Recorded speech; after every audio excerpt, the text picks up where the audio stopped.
ஒரு பெரிய success story உங்ககிட்ட ஷேர் பண்ணிக்கணும்னு நினைக்கிறேன்.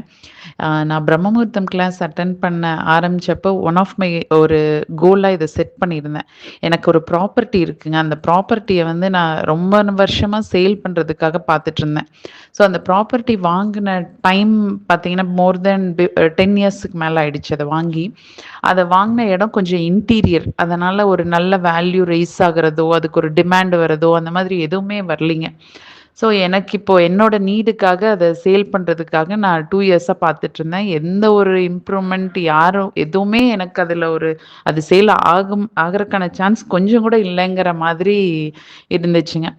அப்பதான் நான் இந்த ம் பிரம்ம முகூர்த்தம் கிளாஸ் ஜாயின் பண்ணேன். ஸோ ஜாயின் பண்ணி நீங்க நமக்கு ஒரு விஷயத்து மேல இருக்கிற நெகட்டிவிட்டிய ஃபர்ஸ்ட்டு நீங்க ரிமூவ் பண்ணணும் அப்படின்னு சொன்னது நான் ரியலைஸ் பண்ணி, அந்த வீட்டு மேல எனக்கு என்னென்ன ஒரு நெகட்டிவ் தாட்ஸ், நெகட்டிவ் இதெல்லாம் இருந்ததோ, அத ஃபுல்லா நான் ஒண்ணொன்னா ரிமூவ் பண்ண ஆரம்பிச்சு, அந்த வீட்ல எனக்கு என்னென்ன பாசிட்டிவிட்டி நடந்துச்சு அப்படிங்கிறத பத்தி மட்டுமே நான் நெறைய யோசிக்க ஆரம்பிச்சேன். பாசிட்டிவா மட்டுமே பேச ஆரம்பிச்சேன். அதுக்கப்புறம் தான் அதுல வந்து அட்லீஸ்ட் யாராவது பார்க்க வர்றது, அந்த மாதிரியெல்லாம் நடந்தது. அப்பவும் எனக்கு ஒரு ஒரு கியூரியாசிட்டி. ஓகே இது இப்ப வந்து பார்க்குறாங்க. ஓகே சேல் ஆயிரும் அப்படின்னு சொல்லிட்டு.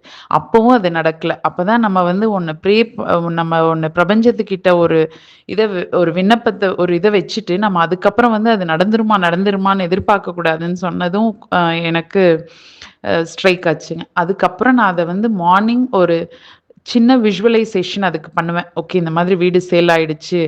இந்த விலைக்கு நல்லா போகுது. அப்புறம் நான் அந்த மணில நான் என்னென்ன பண்றேன்.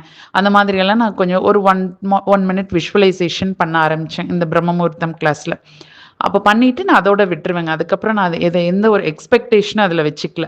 ஸோ அதுக்கப்புறம் எனக்கு லாஸ்ட் ஒரு 1 மந்த் பிஃபோர் எனக்கு ஒரு பெர்சன் வந்தாங்க. நான் எதிர்பார்த்தது ரேட்ட விட கொஞ்சம் எக்ஸ்ட்ராவே குடுத்து எனக்கு அத வாங்குறக்கு முன் வந்தாங்க. அது இப்ப ரீசென்ட்டா எனக்கு அது நடந்து முடிஞ்சுது.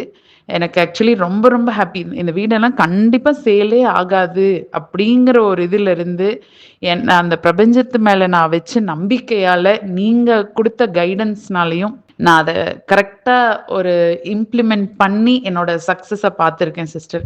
எனக்கு இந்த பிரபஞ்சத்துக்கும், உங்களுக்கும் கோடான கோடி நன்றி, நன்றி, நன்றி.